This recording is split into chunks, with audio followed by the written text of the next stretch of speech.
Welcome to it then, the sweet spot brought to you by the Racing Post in association with AK Bets. The informed Steve Palmer joins us on the punter's bag once again, Steve, and the glory, Matt Wallace, getting the job done. Welcome back, Phileas. Phileas Fogg has returned 4 weeks, sailing around the world, and now he's deigned to show up for work again. Welcome back, Dave. Yes, while you've been sailing, we've been tipping lots of winners. Yes, shout out to Wazza, Warren Ashurst, who's done a great job steering the ship, and he's been a good luck charm to you, Steve. You've been on fire. He has. Wazza's a proud Yorkshireman, an extremely nice fella, and I've enjoyed working with him. But I enjoy working with you too, Dave. Don't get jealous. We're all mates together. We're all mates together, and you can help me get over my greed. I mean, I've been very, very greedy because I was quite moody on Sunday, even though Matt Wallace won at Cranthurthiar. My mood was not what it should have been because our number one tip had won. That normally sets up a double opportunity, Dave. And I was angry that there was no PGA Tour event in the evening because I thought, well, I should be on for a double here. My number one's won the DP World Tour event. Normally, it would open up a myriad opportunities. So how can you be moody after having the winner? But I was on Sunday, which is worrying. One of the 7 deadly sins. That, Steve. Greed. I've got a lot of sins. Gluttony is another one, isn't it? I'm quite gluttonous and I'm quite greedy, but hopefully you can get me back on the straight and narrow. Good stuff. It's been a while since I've seen you. The vibes I'm getting is that your pecker is well and truly up at the moment. Yeah, my pecker's up. Yeah, after that foolish mood swing on Sunday night, my pecker is up. We got 4 tournaments this week, Dave. We all know what that means. Great opportunity for us. Absolutely. We'll get stuck into that. We're, of course, brought to you by AK Bets. We've got a welcome offer for you there. Sweet Spot 25 is the code you want to be using, and you'll get 50% of your stake back if you place your first bet on any golf market opening a new account with AK Bets. Reminder of the code there is Sweet Spot 25. Right, let's get to it then, Steve. Last week, it was beautiful. The rolling fog, just everything. I mean, this is a golf course. Can we get to there? How do we get there? Can I play there? Phileas Fogg enjoying the rolling fog. I mean, you can get there. You can get there if you've got lots of dollar. It's a lovely resort. It's a lovely resort. I think Sergio Garcia's got a little cabin there, hasn't he? Adam Scott's got a cabin there. So, it's for the rich man and lady. And I'm not sure we fit that category. But, it was joyous just to watch Matt Wallace do the business, wasn't it? Right, he was a 20-1 winner for yourself. Just talk us through what happened. A 62 on Friday was kind of the move, wasn't it? Yeah, and then great resilience thereafter. Yeah, we mentioned last week the improvements in his temperament. Seems a much more measured character these days at the age of 34. And he kept his head in some difficult circumstances last week. It was a wet start to the event. Then you had a windy Saturday, really windy Saturday, a misty, foggy Sunday, as you mentioned. So really unsettled weather. And he remained calm, composed throughout. I was really impressed, and I'm really pleased for him. You see how much it meant to him in the interview afterwards. He was, he couldn't contain himself. Yeah, there was a few tears. Yeah, this is a seriously determined character, and it was a joy for mankind on Sunday. Yeah, I've been with him a few times, and you can see the mental side has not quite been there. The frustration creeps in, and I read that it's the first time in 6 years that he's won an event. That's incredible. On the DP World Tour, he made his breakthrough on the PGA Tour in the Corrales Punta Cana. But you're right, he's got in his way a lot of times. Too feisty, too angry when things go wrong. But he's obviously learned from those mental errors, and he looks a much more formidable character now. Yeah, good stuff. Any other takeaways? What about Beefy back in the frame? Yeah, nice to see Beefy. Yeah, everyone loves beef. And he hung in there well, didn't he? So if Beefy's back as a DP World Tour contender, I think that will please everybody. Yeah, such a likable fella. And then Alex Fitzpatrick was the other one we should mention. We got some. We were on him each way. Tied 6th. Got bags of ability. Probably the best maiden on the DP World Tour, I'd say. But he's got the game. He's just got to prove his mettle now, because on Saturday he opened with a double bogey. Out in the final group and started with a double bogey. That was a bit worrying for Fitzpatrick fans, but we'll certainly keep him on our radar. Is it one of those, Steve, where because he's played at altitude, it's a little bit of an outlier maybe, and it's not just because a player has performed well here, we're going to latch onto him and keep an eye on him, or are there genuine players that you think have played well and here we are? It is a quirky track, isn't it? But yeah, Fitzpatrick's been playing well for a long time. I do expect him to make a DP World Tour breakthrough at some point, probably next year now. Okay, right, good stuff. Let's get to it then. The Irish Open. Now, we are off to Royal County Down golf course here, and we've got some big names on show. The biggest name of all, of course, Rory McIlroy in the field. Steve, what are your initial thoughts on this one? Yes. We won't be tipping Rory McIlroy. We'll discuss him at the end. But yeah, fantastic field. Are you going to go through the prices now so I can have a glug of water? Yes, I will, of course. Right, with AK bets then, Rory is 13-2. We've got Shane Lowry at 12-1, Aaron Rye 14s, Bobby McIntyre at 18s, Rasmus Højgaard 22s, Thomas Dietrich 28s, Bernd Wiesberger at 30s. The list goes on. Decent field this one, Steve. Very much so, John. Yeah, and always a cracking atmosphere. And I'm actually heading over to Ireland on Sunday. So I will be in Ireland for the end of the Irish Open. It's in Northern Ireland, this one. I'll be a little bit further south, but yeah, I'm excited to be in amongst Irish folk. Right, I've got this one as being used in 2015. This course, what can you tell us about it? That's correct. Yes, Royal County Down, Newcastle, County Down, Northern Ireland, 7,186 yards, par 71, only 3 par 5s. It opened this course in 1889. Yeah, it's one of the oldest golf clubs in the world, and many regard it as the best golf course in the world. You know, it's highly regarded, and you can see why. You know, classic championship course, rugged terrain. That 2015 Irish Open really showcased how difficult this course is. 2 under par was enough to top the leaderboard after 72 holes in 2015. The first hole and the 12th hole were the only holes that played under par. You've got penal rough, gorse bushes, heather, deep bunkers, loads of blind tee shots, Dave. You know, they're really demanding, aren't they? When you can't even see where you're supposed to go. You know, you've really got to golf your ball around here, and the weather rarely straightforward. It's going to be chilly for the first 2 days this week. Might get some showers on Saturday, light to moderate breezes all week. So yeah, real test for the field of 156. Is that a factor, Steve, the old blind tee shot? I mean, any pro worth their salt and with their caddy should know the score, right? Yeah. You've got to drive your ball really well around here. The punishment for errant shots here, you might end up in a gorse bush. You might end up in all sorts of trouble. You have to be backing quality ball strikers this week. Right. How many in the team then for the Irish Open? We got 5, 3 at big prices. Lovely. Right. Main selection is Shane Lowry. Come on, Shano. Come on, you big beauty. I'll be over in Ireland and I'll be cheering on the Irishman. We know Shane Lowry can handle the Irish Open. He won this event as an amateur in 2009. That was his first appearance on the DP World Tour. An amazing achievement to win first time out. It came at the County Louth Links. So we've known for the best part of 2 decades that Shane Lowry is an elite links golfer. He's proven that fact on numerous occasions, not least when winning the Open Championship at Royal Portrush in 2019. He was a 6-shot victor in that one in Northern Ireland, lifted the claret jug in front of adoring galleries. I can see a similar success in Northern Ireland on Sunday. Lowry most recently showcased those link skills in the Open in July. He led for a long way at Royal Troon. We were on him that week, you remember. He eventually finished 6th. Who's better at handling a difficult links layout in this field than Shane Lowry? I would suggest the answer is emphatically nobody. He was 43rd at Royal County Down in 2015. I'm expecting much better this week. He's playing so well. It's been such a tidy campaign for Lowry. This is the first year he's qualified for the Tour Championship. So it underlines what a consistent campaign he's having. He was the 8th best scorer at Eastlake in the Tour Championship. He finished 9th in the FedEx Cup. He's had 6 top 10s this year. Also won the Zurich Classic Pairs event with McIlroy, you might remember it, in April. The only thing missing for Shane this year has been some individual silverware. I think it's going to come on Sunday. He's the best equipped for Irish Open success. That's wonderful. And that is a tip I can get behind as well. Imagine the scenes. Just imagine the scenes on Sunday. It'd be incredible.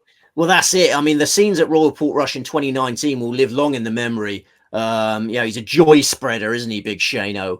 And he's going to spread joy all over the Emerald Isle on Sunday. A joy spreader. Love that. Right. Next best selection is Bernd Wiesberger, 30-1. with AK Bets. Keeping the faith with Burnt Cheeseburger. Keeping the faith with Matt Wallace proved a sensible tactic last week. It's too early to give up on Wiesberger as well. He put in another solid shift last week. That was his 12th top 25 finish of the year. 6 of his last 8 tournaments have yielded a top 25 finish. He's fully settled back on the DP World Tour now. And this stiff ball striking test, ideal for Wiesberger. He's exceptional from tee to green. And he showed love for this course in 2015, the Irish Open you mentioned. He lost a playoff to Soren Kjellsen. Topped the leaderboard on 72 holes with Soren Kjellsen and Eddie Pepperell. And then Kjellsen won the playoff. And at that stage of his career, Wiesberger had only won twice on the DP World Tour. He came to that tournament having just missed back-to-back cuts, so wasn't in great heart. He's since gone on to win another 6 DP World Tour titles. One of them was the Scottish Open on a links course. And I would argue he's in his prime at the age of 38. A half-decent week of putting. I don't see how Wiesberger's out the frame. Okay, solid each-way play then. The Cheeseburger. Yeah. Right, next then, Steve. Third on the list. Julian Gellier! 100 to 1 with AK Bets. Julian Gellier relishes links golf. He says he grew up in a particularly windy part of France, quickly learned how to handle his ball in a breeze. Then he won the Amateur Championship in 2006 at Royal St. George's. Underlining that point, he's won twice on the Challenge Tour in 2017. One of those victories came in Ireland, the Irish Challenge. He's had 8 top 3s on the DP World Tour. So he's been knocking at the door for many a moon.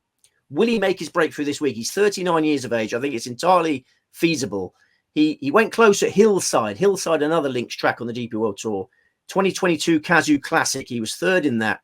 I've seen enough good golf from him in recent months to think that he's going to go close this week at a juicy price. Lovely. Big price there. Of course, do remember to like, comment and subscribe. And just for the comedy value, smash the auto captions on as well, just to see what some of Steve's pronunciations and accents have come out like underneath. But a big price there. Right, that's number 3. And do the prices get bigger? They certainly do. And we're up for a 250 to 1 chance. 250 to 1 with AK Bets. Matthew Baldwin, another links master, grew up in Southport, knows Royal Birkdale like the back of his hand, won on the Challenge Tour in 2011, made his DP World Tour breakthrough in windy conditions in last year's SDC Championship. That's at the St. Francis links in South Africa. He's got the tools to handle Royal County Down. He almost won on the Challenge Tour in Northern Ireland in 2019, the ISPS Handa World Invitational, lost a playoff in Ballymena. He was 3rd in the 2014 Irish Open, 5th in the 2012 Scottish Open at the Castle Stewart Links. And he's been lively of late, Dave. 12th in the Czech Masters last month, and unlucky 18th in the British Masters last time out. I say unlucky because he has a really unfortunate incident with a driver head that cracked on his downswing, Dave. He couldn't get it out of the way in time, and then it actually propelled his ball backwards 8 yards. He hit a drive backwards 8 yards. so unlucky. So despite having a drive which went backwards 8 yards, he finished in the top 20 at the British Masters. I think you'd agree that's pretty impressive. Yeah. Okay. And he's a big price, right? Matthew Baldwin. Matthew Baldwin, yeah. 250 to 1 with AK Bets. Delicious each way price. Yeah, not a player that I've backed before, but that is all going to change this week. At that sort of price, I'm in. And the 5th and final selection is Grant Forrest. Run, Forrest, run! 225 to 1 with AK Bets. Another player hugely comfortable on links terrain. Another player who won't fear whatever the weather gods throw at them this week. It's not going to be too pretty. He's a 31-year-old Scot. He was the Scottish Amateur Champion in 2012 at Royal Dundalk. He won the St Andrews Links Trophy in 2014. He was runner-up in the 2015 Amateur Championship at Carnoustie. So he knows he can handle tough links terrain. And his Irish Open record is fantastic. He was 14th in 2019, 4th in 2021, 3rd last year. He tied with Gellier at Hillside in the 2022 Kazoo Classic on links terrain. His DP World Tour breakthrough came on a links, 2021 Hero Open, Fairmont St Andrews. His links record is amazing. And there have been some good signs lately that he's getting his game back in order. He was 33rd at the Belfry last time out after a run of making cuts. So, yeah, I've got some really exciting outsiders for this. Oh, lovely. We don't have to have a lot on at them big prices, Steve. I know that much. Right, let's tackle some of the big guns in this market then, and none bigger than Rory. What are your thoughts? 13-2 with AK bets. Well, AK's out to get him, and I can understand why. I mean, McIlroy just seems disgruntled with golf at the moment. You know, since that US Open, which went horribly wrong, I think he's been desperate for the golfing year to end. This week, as I mentioned, going to be chilly, breezy at times. You're going to be real discipline, focus, determination. Is McIlroy up for that task? I suspect he's not. You know, he's going to be the centre of attention. He missed the cut by 4 shots in the 2015 Irish Open here. I think he's going to need a good start to get his tail up, and he might warm to the task in those circumstances. But I'm not going to play those short odds to find out. I think there's only one tournament remaining this year that he's genuinely looking forward to, David. That is when he plays with his dad in the Dunhill Links. I'm not sure he's in the right frame of mind for this one. Yeah, does he have to play? He's committed to play this event, you think? Well, the schedule is mapped out very early in the year, isn't it? But I think mentally he changed at that US Open. It's an absolute gut buster, and he's honouring the commitment, to playing in his homeland, and good for him. But I just don't think he's invested. He looked so glum at the US Open tennis the other day. Did you see him? He was watching the tennis semi-finals, and he just seems a bit glum at the I don't know why I chuckled at that. I don't know. 13-2. We'll move on. I don't want anyone to be glum. I don't want anyone to be glum. But no, you want to be a joy spreader. That's what you need to be doing. Exactly. Yeah. Approach life as a joy spreader. Right, Aaron Wright, 14-1. Thoughts? He's been going okay recently. Yeah. You have to respect him. I think Shane Lowry can outclass him on links terrain. Yeah, I think Aaron Wright has to be respected, but at those sort of prices, I can't be backing him. Well, those sort of prices. What about 18-1 Bobby Mack? Well, back injury, wasn't there? There's a back injury during the FedEx Cup playoffs. You go into a chilly course this week, and the back injury could re-emerge at any moment. Right, and finally, Rasmus Højgaard. What about that one? Rasmus Højgaard, had that great final round at the Belfry, bit up and down last week. Obviously one of my favourite players, but I can live without him. Right, we're going with Lowry, and we're going with players at massive, massive prices as well. So we'll get a roundup of Steve's selections for the Irish Open at the back end of the show. We are going to move on then. We are off to America here, Steve. We're off to the Silverado Resorts. I read here that the fairways are only 20 metres wide on average, which seems incredible. The Procore Championship, formerly known as the Fortinet Championship, I think it's a weird time of the year, isn't it, the PGA? But here we are. What sort of track are we looking at? Yeah. It's the North Course at Silverado Resort, Napa Valley, California. 7,166 yards, par 72, 4 par 5s. Yeah, hosted the Fries.com Open in 2014 and 2015. Then the Safeway Open from 2016 through 2020. Then it became the Fortinet Championship from 2021 through 2023, and now we got some new sponsors again in the shape of Procore. You mentioned the fairways. I mean, this is a resort course, but it's no pushover. The fairways are quite tight. The rough is quite thick. The greens are quite small, but it's a short course. Sahith Theegala carded 21 under par for 72 holes when he won for us last year in this, and the weather looks good, sunny, warm, light to moderate breezes. Field of 144 going to post. And a sort of interesting underlying story that quite a few, at least at the head of the market, we're going to see in a couple of weeks, the President's Cup. That's it. I mean, they are the favourites this week. We'll discuss them at the end. I'm not backing any of them. We'll talk about why after the tips. Right, let's have a show then. First, Sahith Theegala, defending champion, 11-1. Wyndham Clark, 12s of AK bets. Corey Connors at 14s. Maverick McNeely, 22s. Minwoo Lee at 22s, and big prices the remainder, 25-1 bar. Right, how many in the team for this one, Steve? We've only got 2 selections for this. We've got a 5-2-3 formation on the men's golf this week. Okay, right, some sort of Christmas tree formation there. Right, we've only got 2 here then. Who's the main pick? Maverick McNeely, 22-1 with AK bets. The time has come. Maverick McNeely, former world #1 amateur, a college player so impressive, many observers thought we were seeing the new Tiger Woods. He broke records that Tiger Woods had at Stanford University. McNeely made his professional debut in the 2017 Safeway Open, which is now the Procore, and he finished in 52nd place. He made his first 3 cuts at Silverado on the PGA Tour. Then he was second in the 2021 Fortinet Championship there. Max Homa beat McNeely by a shot. McNeely has finished runner-up twice on the PGA Tour. Both of those efforts have come in his home state of California. 6 of the last 8 winners of this tournament have been Californian. And McNeely will keep that streak going, I think. They're comfortable on the Poana greens. You know, these greens are a nightmare for people from the other side of America, but McNeely loves them. I suspect the time has come. He's been threatening all year. 6th place in Phoenix, 9th at Sawgrass, 7th in Canada, 3rd in the 3M Open at the end of July, 12th last time out in the St. Jude Championship. And he's got a union with his brother. The union with his brother could be the catalyst that gets him over the line at last. His brother, Scout McNeely, has taken over caddying duties, Dave. So, you know, Scout was a good player in his own right, had some shoulder problems, so he's had to move on to other jobs. But Maverick and Scout, they've just about a month ago they got together, and I think they're going to be a devastating team. And their billionaire dad could be a proud man on Sunday night. Lovely. And I love that the family feel. We saw Bobby Mack with his dad on the bag, and different sport, but Judd Trump came alive. He started taking his brother on tour with him, and he just had that sort of grounding, familiar face next to him. I know a lot of players get on with their caddy anyway. So I like that. I wasn't aware that his brother was on the bag a month ago, so I like that a lot.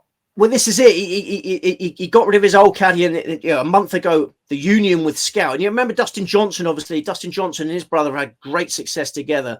I've never had a brother, so I don't know that the brotherly love that's involved. But obviously, it's just a tight union, and Scout knows his onions. And I'm looking forward to seeing these two in action together. Yeah, I wonder. I've not got a brother either, but I suppose it's probably the honesty, isn't it, that comes with it. It's probably that your brother can probably tell you something that maybe one of your mates or an employee of you couldn't. Yeah, and I suppose you have a sort of intuition with each other. I'll tell you who has got a brother. Jonathan Hobbs has got a brother, because when I went to watch Chelsea the other day, I was in a bar on the Fulham Road and having a few beers before the game, and the King's Arms. And I thought I saw Hobbsy, and I bowled over to him and I went, Hobbsy! And I was and this fella was looking at me going, it just looks so much like him, and he's just looking at me and he's going, yeah. Hi. And I was going, Hobbsy! And then after about 15 seconds, I realized, he made it clear that he's Jonathan Hobbs' brother. I didn't know he had a brother. He's a dead ringer. I said, are you twins? And he goes, oh, he's 5 years older than me, you cheeky bugger. Former employee of the Racing Post, of course, Jonathan Hobbs. Jonathan Hobbs, Greyhound man. Yes. And so it's nothing worse going up to someone. What were you doing at a Chelsea match, Steve? I went to watch Chelsea Palace. It was my dad's 80th birthday present.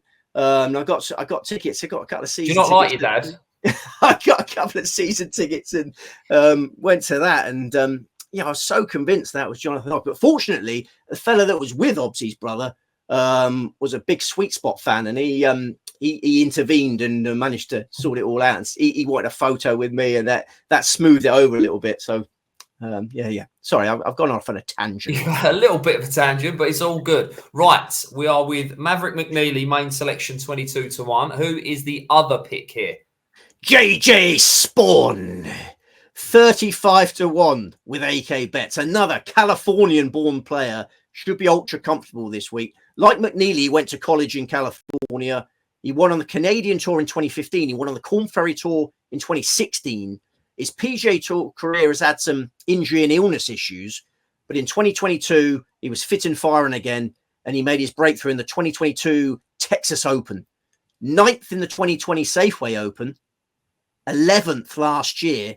Tees up this week as one of the form players in the field. His form figures are 10, 23, 45, 29, 9, 3. 9th in the 3M Open, 3rd in the Wyndham last time out. So, Spawn bringing form and confidence to his home state. Lovely. Good stuff. Rest of the field then, Steve. We mentioned the the market leaders, the Gala, Wyndham Clark, Corey Connors. No love for them here this week? Well, you got 5 President's Cup players teeing up this week. Float my boat. I think teeing up this week is a sign of they're not entirely happy with their game. You know, the ones that are resting up for the President's Cup. It's certainly not the case for Max Homer, who's been awful lately. He's really lost his driving ability. So he's looking to find some form there. Minwoo Lee's been a bit inconsistent lately. Corey Connors and Mackenzie Hughes, I don't see how they can focus because, you know, it's probably the biggest event of their careers coming up, a President's Cup in Canada. They're just probably looking to work on certain things. So I would question the focus. I mean, Sahith Theegala is probably the most appealing of that lot. But would he be here if he were not defending champion? I'm not sure he would. So I think his mind might have advanced to the President's Cup as well. So, yeah, I don't prefer anyone above Maverick McNeely in the betting. I think McNeely is the standout bet. Lovely stuff. Lovely stuff. And just quickly on the President's Cup, America are a very short price, I think, and rightly so, looking at the team. All the big guns are there. Yeah. I mean, I think Jim Furyk made a couple of dodgy decisions with his picks, but yeah, we'll cross that bridge when we come to it. 2 weeks away, not too far away there, the President's Cup. Right, should we move on to LIV, the Livers? Yeah, very much so. You sound very excited by that, Steve. Right. LIV Golf, Chicago Invitational.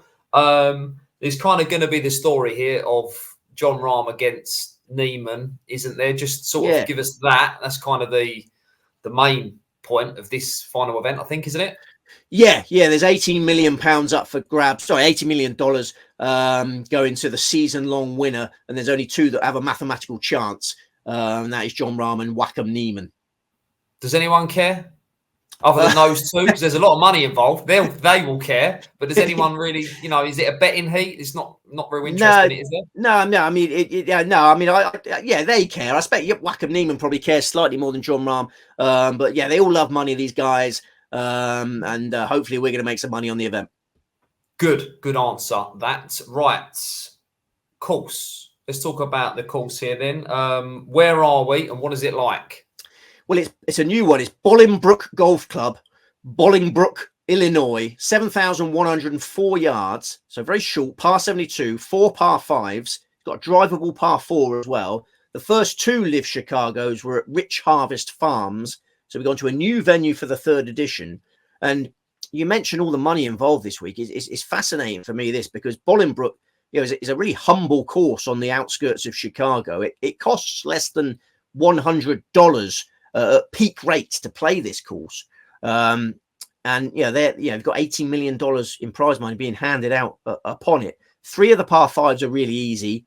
There's a drivable par 4, as I mentioned. I think they're going to rip this course to shreds. I think it's ludicrously easy for a tournament of this stature. Good weather forecast as well. Light to moderate breezes. I think we're going to get loads of rounds in the low 60s. Field of 54 going to post. 54 holes of stroke play. Yeah, do you feel like the Livers set the course up a little bit different to how they would on the PGA Tour? You know, if this was a PGA Tour event, do you think the course would be set up slightly different? I don't think they mind an easy track. I think they like the headlines that come from those super low rounds. Obviously, we've had a 58 there from BDC. I don't think they care about setting up easy courses. Right. Okay. Market then. Jon Rahm heads the field at 5-1 with AK bets. We've got Bryson DeChambeau at 8, Joaquin Neiman at 10s, Tyrrell Hatton 12s, Cam Smith 14, Brooks Koepka 16, and Louis Oosthuizen at 20s, and Sergio Garcia at 22-1 as well. How many are we going with here, Steve? 3. These are our 3 attackers in the 5-2-3 formation. Okay. Right. Lovely stuff. Who's the main pick then for the Livers this week? Bryson DeChambeau, 8-1 with AK bets. He should be favourite, in my opinion. We can come on to the actual favourite after my tips, but DeChambeau, the most likely winner for me. This week's course there for the taking. A powerhouse can overwhelm it. 3 of the par 5s present eagle opportunities for DeChambeau. There's a drivable par 4 as well. He carded a 58, as we mentioned, on the LIV circuit. He can go birdie crazy. He's at the peak of his powers at the age of 30. He won the US Open in June. His 2024 form figures in the 3 stateside majors were 6-2-1. He won the 2015 US Amateur in Chicago. He won Live Golf Chicago last year. He loves this part of the world, and I think he's in the right mood to retain his title. He's in a great mood, Dave. DeChambeau has never been happier. He's a YouTube star. He's become the people's champion in America after that US Open. It takes a lot to ruffle his feathers these days. And I think that's going to be really important this week, because this course is not up to the standards of that these pampered professionals are used to. It's a municipal. That's a tough one to get at. It's a municipal. And it's a bit ropey in places, if I'm honest. And it's remarkable that an $18 million tournament is taking place here, to be honest. So I can see the likes of John Rahm, Wackham Neiman, getting extremely hot under the collar on these greens. Doesn't take much to get them hot under the collar. You got Tyrrell Hatton, Sergio Garcia, Brooks Koepka. Doesn't take much to get them hot under the collar. The LIV circuit is full of hotheads, Dave.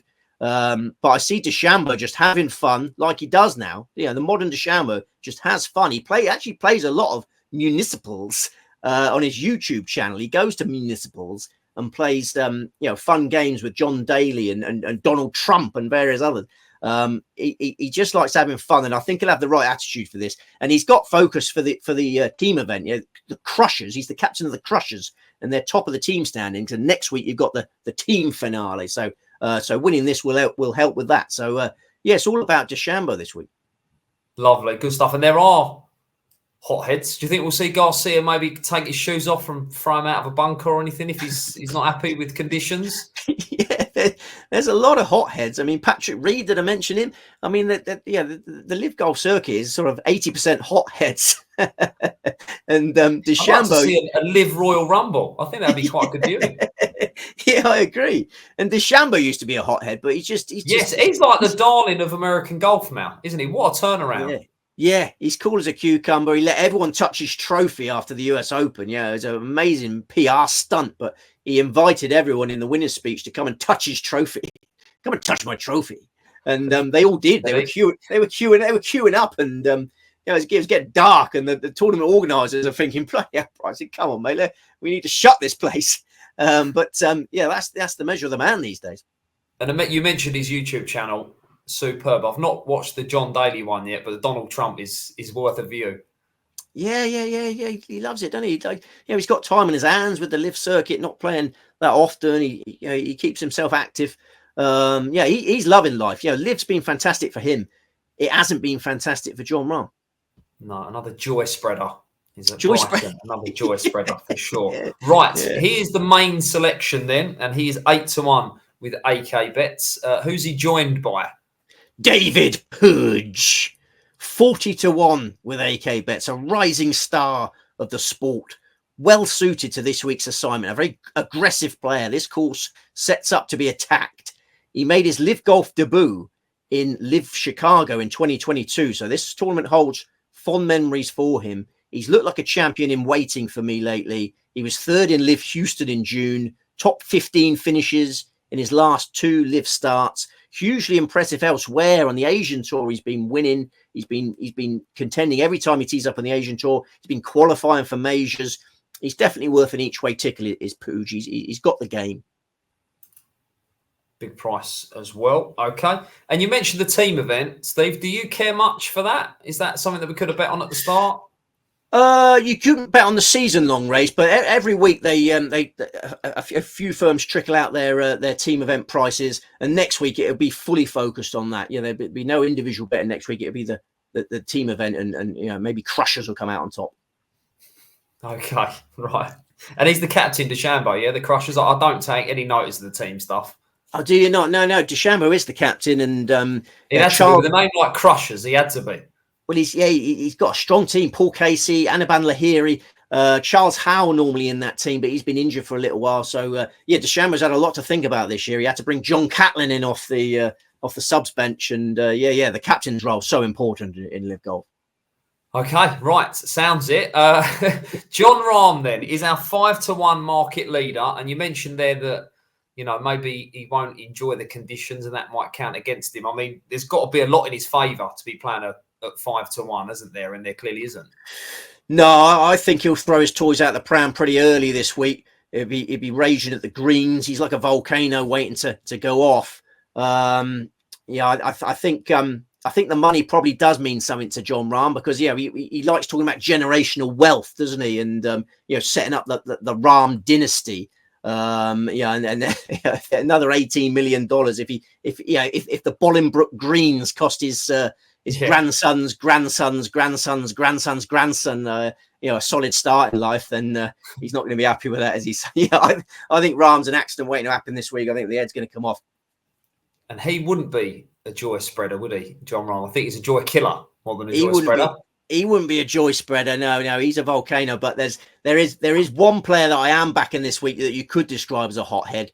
The final tip, but I'm taking a chance on him because I think he's going to be in a sort of unusually good mood this week. There's a lot of mood analysis. Hoping that's going to be a big price, Steve. So very much so. Thomas Peters, 66 to 1 with AK bets is an enormous price, isn't it?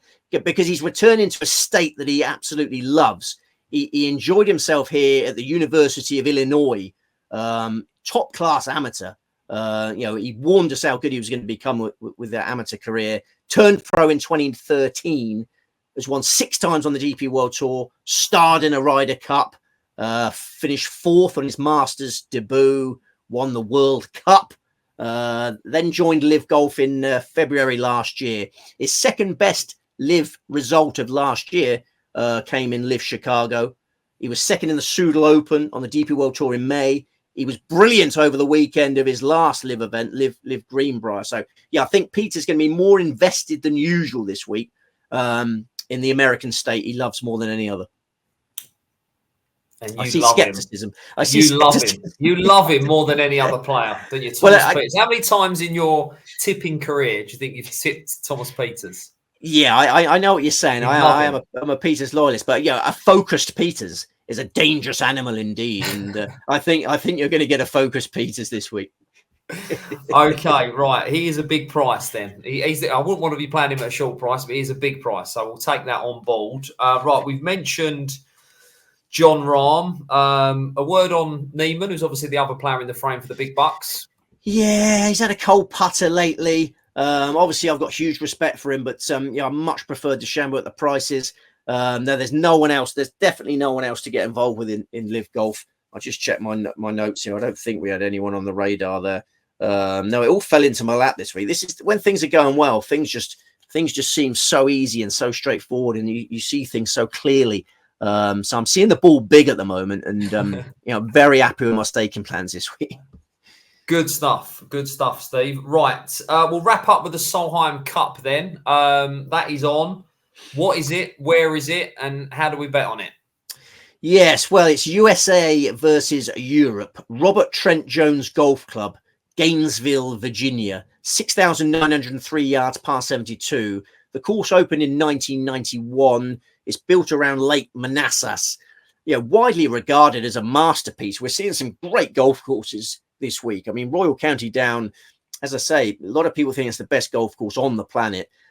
This is obviously a much more modern course, Robert Trent Jones Golf Club, but again, visually stunning. You may remember it from the President's Cup, Dave. It hosted the President's Cup in 1994, 1996, 2000, and 2005. I think you were alive in 2006, so maybe were you born in 2006? So maybe you did. Maybe you didn't watch them. But it also hosted the 2015 Quicken Loans National on the PGA Tour. So you've definitely seen this course before. Yes. Pretty generous fairways, large greens. We've got sunny, calm, pleasant weather throughout. And then the format, I'll take you through the format before we get to the verdict. 4 foursomes matches on Friday, 4 4-balls matches on Friday, then the same deal on Saturday, and then 12 singles on Sunday. So we've got 28 points up for grabs. Okay, lovely. AK Bets have priced up the top combined point scorer. So if you want to follow it on an individual basis, how each player's getting on, we've got Nelly Calder in at 7 to 1 as the favourite, Lily of You at 15 to 2, Rose Zhang at 10s, Lauren Coughlin at 11s, Ali Ewing at 12s, Charlie Hull at 12s as well. Steve, is that a market you've got a view on to lift the trophy? USA 4 to 7, Europe 11-8. Tournament winner, the ties in there at 12s as well. What's your view? Yeah, I'll recommend 2 bets with AK Bets. Team USA have actually been cut by AK Bets. They were 4-6 yesterday. They're 4-7 now. Everyone's getting on Team USA. I can understand why. USA lead Europe 10-8 in this event, but more interestingly, USA lead Europe 7-2 in Solheim Cup staged in America. Yeah, my instinct in team golf is always to support the home side. Such an advantage to be able to set the course up as you want, and then have thousands of people cheering you on. It's a proven formula in the Ryder Cup. Seems to work well in the Solheim as well. Team USA, so strong. World number 1, Nelly Korda, as you mentioned. Lilia Vu, the voodoo doll. She won 2 majors last year, nearly won the Open last month. And Lexi Thompson, we must mention Lexi Thompson, vastly experienced Solheim Cupper. This is a swan song event. Lovely balance to the American side, because you got Lexi Thompson, you got Rose Zhang, the opposite end of the scale. Probably the best youngster in the world. I like the balance to the American lineup, and I think they're really pumped up for revenge, because it was a draw last time out, and the Europeans retained the cup through the draw. So there was big wild celebrations from the Europeans for a draw, and I think that offended the Americans a little bit, and I think they're pumped for revenge, and I think they're going to win 16-12. A bit of needle as well. Bit of needle, and I see a 16-12 USA win. I think Nelly Korda is a good bet, actually. 7-1 with AK Bets for top combined point scorer, because she's almost certainly going to play 5 matches. She's fit as a fiddle. She's got the best Solheim Cup win percentage of anyone in her team. So if you fancy the Americans to win comfortably, which I do, and you have to pick a yank for top scorer, the voodoo doll didn't take well to this competition. She only won 1 match on her debut in the last match. So I think Nelly Korda seems to relish this Solheim combat, and they'd be my 2 recommended bets. Marvellous. A lovely betting heat, that one as well. 7-1 the field, if you got a view there. So beautiful. Right, give us a roundup then, Steve, of your selections, the 3 competitions. We'll start with the Irish Open. Shane Lowry, Bernd Wiesberger, Julian Guerrier, Matthew Baldwin, and Grant Forrest. And some massive prices in there as well. Right, the Procore Championship then. Maverick McNeely, JJ Spawn. That's just 2 for that one, of course. And the Livers. Bryson DeChambeau, David Pooge, Thomas Peters. Right, so we are 5 by 2 by 3, which is 10-30 each way trebles there, if you want to get involved in that. Have you got a best bet of the week? What's your strongest view, Steve? Well, my strongest view is that USA will win the Solheim Cup, but that's 4-7. It's not going to make you rich. I suppose, of the men's events, Shane Lowry. Unless Shane Lowry overdoes it on the Guinness, I think he's going to be a leading contender in the Irish Open. I'm going to overdo it on the Guinness, but it doesn't matter, because I'm going to Ireland on Sunday. But it doesn't matter what I do on the Guinness. But hopefully, Larry will be disciplined enough. I think because he's so determined to win something this year, this will be an icing on the cake of a really solid campaign. I think he's going to resist the Guinness. Job done. Well, it's lovely to see you, Steve. It's great to be back. You're in great form. Hopefully that can continue. And you mentioned there that you're off to Ireland. When are you going and what you got planned? Well, I've been watching a lot of sport lately, Dave. I went to watch England-Sri Lanka at the Oval the other day. I'm going to watch England-Australia in the cricket tomorrow in Southampton. And then, Ireland on Sunday, Laytown Races on Monday. Our sponsor, AK Bet, says Laytown Races is... one of the greatest sporting spectacles in the world. You're going to jump on the pitch? We'll get you on the pitch, right? Taking fielding some bets. Possibly. Yeah. I think that. Yeah, if I'm in good condition. I'm looking forward to drinking Guinness in Ireland. It does taste better in Ireland. It's a bit cliche, but there's nothing like tasting a Guinness in Ireland. I'm going to go racing. Hopefully back some winners. Fingers crossed. Right, good to see you, mate. We will be back next week. We've got the BMW PGA Championship, the LIV Golf Dallas Invitational Match Play as well, the one that everyone's looking forward to in the LIV Golf Tour there. Do remember to like, comment, and subscribe. Enjoy the golf, gamble responsibly, and we'll see you next time.